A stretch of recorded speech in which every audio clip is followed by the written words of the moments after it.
Halo semuanya, nama saya Daniel Iman Jumanda. Di sini saya akan menjelaskan pengembangan pendidikan multikultural yang bisa diterapkan saat ini. Pendidikan multikultural penting untuk diterapkan agar semua siswa dari latar belakang apapun bisa bersekolah dan belajar dengan baik dan nyaman, karena adanya suasana damai dan saling menghormati dan menghargai perbedaan satu sama lain. Jika ada suasana nyaman dan damai seperti itu, maka semua siswa dari latar belakang manapun bisa berkembang dengan baik seperti apa yang diharapkan.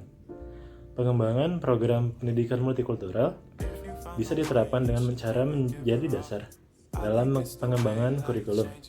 Kemudian dengan cara pengintegrasian materi-materi pendidikan multikultural. Pengembangan program pendidikan multikultural dengan cara multikultural menjadi dasar bagi pengembangan kurikulum yaitu dilakukan dengan cara keragaman-keragaman budaya menjadi dasar filsafat bagi pembentukan dan pengembangan kurikulum. Dalam pembentukan dan pengembangan kurikulum berarti pengetahuan-pengetahuan tentang keragaman budaya atau multikultural menjadi dasar dalam menentukan materi pelajaran dan strategi yang digunakan dalam pembelajaran. Materi-materi pelajaran tentang keragaman budaya, sejarah keragaman budaya, cara-cara berinteraksi dalam keragaman budaya harus diajarkan kepada para murid. Diajarkan kepada para murid bisa lewat mata pelajaran yang masih berhubungan dengan pendidikan multikultural seperti pelajaran pendidikan kewarganegaraan dan pelajaran ilmu pengetahuan sosial, ataupun lewat mata pelajaran pendidikan multikultural secara khusus.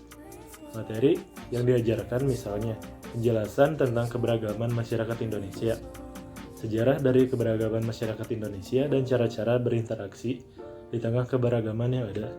Strategi pembelajaran yang digunakan juga harus mencerminkan keberagaman budaya yang ada.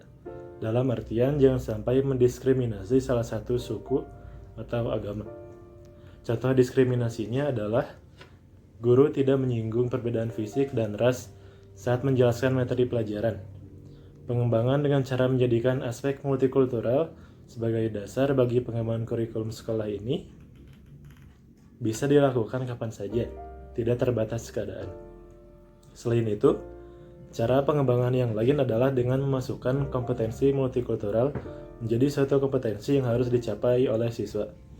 Dengan diajarkannya materi yang berkaitan dengan pendidikan multikultural, diharapkan siswa tidak hanya tahu, tetapi bisa menerapkannya dalam kehidupan mereka sehari-hari di keluarga, di teman-temannya, dan di masyarakat. Kompetensi multikultural ini bisa dinilai lewat sikap sehari-hari siswa berinteraksi dengan teman-temannya di sekolah. Kompetensi multikultural ini bisa dilatih oleh guru lewat strategi pembelajaran yang digunakan. Saat mengharuskan siswa untuk belajar kelompok misalnya, guru lewat strategi pembelajaran membuat kelompok yang terdiri atas siswa yang latar belakang suku atau agamanya berbeda. Secara khusus, pengembangan program pendidikan multikultural yang dapat dilakukan pada saat pandemi sekarang ini adalah penggunaan media sosial di dalam penugasan untuk siswa. Misalnya siswa membuat video kreatif tentang materi pendidikan multikultural yang diposting di media sosial. Hal ini sekaligus mengedukasikan pendidikan multikultural ke lebih banyak orang. Sekian materi yang dapat saya sampaikan. Terima kasih.